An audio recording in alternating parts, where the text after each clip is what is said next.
ঈদ মোবারক। ঈদের আনন্দ যাতে নিরানন্দে পরিণত না হয় এজন্য আজকে শেয়ার করব 5টি গুরুত্বপূর্ণ ঈদ পরবর্তী করণীয়। নাম্বার 1 সেটি হচ্ছে খাবারের বিষয়ে সচেতন হওয়া। দেখুন, ঈদ পরবর্তী আপনি বিভিন্ন পরিবেশে যেয়ে থাকবেন। ওই পরিবেশে যাতে আপনার খাবার আপনার অসুস্থতার কারণ না হয় সেজন্য খাবারের সম্পর্কে সচেতন থাকা।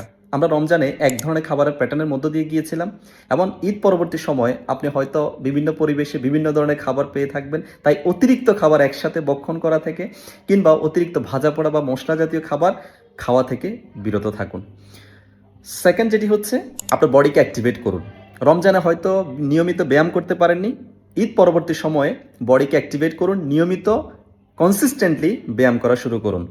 থার্ড যেটি হচ্ছে আপনার স্লিপ প্যাটার্নকে রিসেট করুন। রমজানে হয়তো আপনার স্লিপ প্যাটার্ন ঠিক ছিল না, ঈদ পরবর্তী সময় স্লিপ প্যাটার্নকে আগেন রিস্টোর করুন, রিসেট করুন, যাতে করে আপনার স্লিপ আপনার ইমিউনিটি, আপনার মেন্টাল ওয়েলবিং, ফিজিক্যাল ওয়েলবিং এবং ওভারঅল ওয়েলবিংকে ইমপ্রুভ করতে পারে।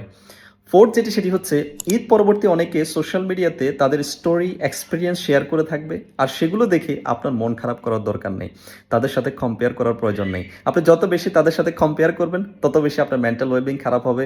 আপনি হয় ইনফেরিয়র ফিল করবেন অথবা সুপেরিয়র ফিল করতে পারেন। তাই কি করবেন? তাই নিজের ইউনিক জার্নিকে এমব্রেস করুন। আপনার যা আছে, আপনি যা পাচ্ছেন, where you are, how you are, what you are getting in your life, be grateful for that, সেটির জন্য কৃতজ্ঞ হন। Last but not the least, be yourself. না অতীত না ভবিষ্যৎ, বর্তমানে মনোযোগী হন। নিজের ইউনিকনেসকে, নিজের পারপাসকে, নিজের সেলফকে এমব্রেস করুন। Just be that. দেখুন, আপনার প্রত্যেকটি দিন ঈদের আনন্দে ভরপুর হয়ে যেতে পারে যদি আপনি মাইন্ডসেট ঠিক সেভাবে বিল্ড করতে পারেন। প্রত্যেককে আবারও ঈদের শুভেচ্ছা জানাচ্ছি। ঈদ মোবারক। ভালো থাকবেন, সুস্থ থাকবেন।